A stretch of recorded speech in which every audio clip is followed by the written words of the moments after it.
আজকে ইউনিক একটি ভর্তা রেসিপি নিয়ে এসেছি। আসসালামু আলাইকুম, সবাই কেমন আছেন? আপনাদের সাথে আছি আমি মামি ঘরোয়া ব্লগ। দূরে এবং কাছে আমার প্রাণপ্রিয় ভাই ও বোনেরা, আপুরা, বন্ধুরা, যে যেখানে আছেন আশা করি সবাই ভালো আছেন, সুস্থ আছেন এবং নিরাপদে আছেন।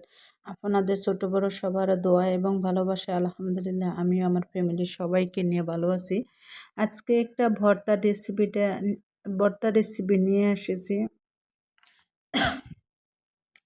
ভর্তা রেসিপিটা হলো কি জানেন? কি দিয়ে ভর্তা করতেছি আমি না বললে কিন্তু আপনারা জানতে পারবেন না। যদি আমার মুখে থেকে শুনতে চান যে আজকে এটা কি ভর্তা করেছি, তাহলে আমার সাথে থাকেন। সাথে থাকলে অবশ্যই বুঝতে পারবেন বা জানতে পারবেন যে আজকে আমি কিসের ভর্তা বানাচ্ছি।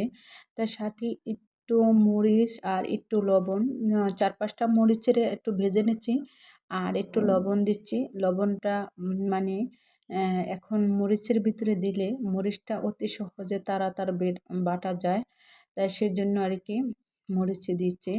আর এগুলা দেখেন যে কি, আর ভিডিওটা অত বেশি বড় না।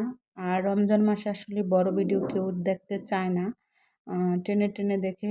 তাই সেজন্য ভাবলাম যে তাই বড় ভিডিও দিয়ে কী লাভ হবে, তাই ছোট্ট একটা ভিডিও নিয়ে এসেছি আপনাদের সাথে, বা আপনাদের সামনে হাজির করেছি ছোট্ট একটা ভিডিওটা সবাই দেখবেন, দেখলেই বুঝতে পারবেন বা আমার মুখে থেকে জানতে পারবেন যে এটা কি। আমার যারা নিয়মিতভাবে ভিডিও দেখেন তারা অবশ্যই দেখেছেন যে আমি দেশের থেকে আসার সময় লঞ্চের টার্মিনালের থেকে একটা কি বলে এটা, আমরা বলি কলুর গাটি, আর কেউ বলে কলুর ছড়া। তাই সেই কলুর ছড়া নিয়ে এসেছিলাম। এসে আমি কি করলাম, সিদ্ধ করে কলুর ছড়ারে সিদ্ধ করে কিছু গাটি আমি ফ্রিজে তুলে রাখলাম। তাই ভাবলাম যে আজকে আমি এই ভর্তাটা করে নেই। ভর্তাটা করে নিলে এমনিতে মাছ মাংস কিছু দিয়ে ভাত খেতে ভালো লাগে না।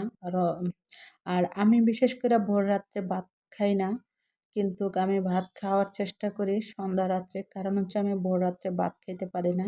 তাই সেই জন্য ভাবলাম যে একটা ভর্তা বানাই, ভর্তাটা দিয়ে আমি ভাতটা খেয়ে নিব, অনেক স্বাদ করে ভাতটা খেয়ে নিব, আর বেশি ঝাল করি নাই। রোজার দিন এমনিতেই সারাদিন না খাইয়া থাকি, তারপরে যদি ঝাল ঝাল দিয়ে ভাত খাই তাহলে পেটের সমস্যা হতে পারে।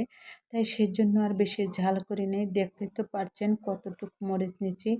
আর কারা কারা এরকম ছোলার ভর্তা খেয়েছেন একটু আমাকে কমেন্ট করে জানাবেন। আমি যেহেতু অনেক বছর মনে হয় কত বছর আগে খেয়েছিলাম আমি নিজেও বলতে পারি না। তাই সেই আজকে আবার খেলাম। আজকে খেয়ে তারপরে আমি বয়সটা দিচ্ছি। আমি সন্ধ্যায় এটুক দিয়ে আমি ভাত খেয়েছিলাম। আমি কোনো মাছ মাংস কিছু নিই, মাছ ইলিশ মাছ রান্না আছে, ভাজি আছে, মিষ্টি কুমড়া রান্না আছে, কিন্তু আমি কিচ্ছু খাইনি। আমি শুধু এই ভর্তাটুক দিয়ে একটু ভাত খেয়েছি। তাই ভাত খেয়ে আমি অনেকটা তৃপ্তি পেয়েছি। তৃপ্তি পেয়ে আমার কাছে অনেক ভালো লাগছে। এটার উপরেই আমি কাল সারাদিন থাকবো। আর ভোর রাত্রে একটু কফি খাবো। আর মন চাইলে দুধ দিয়ে ভাত খাবেন, না মন চাইলে নাই। তো সবাই ভালো থাকবেন, সুস্থ থাকবেন।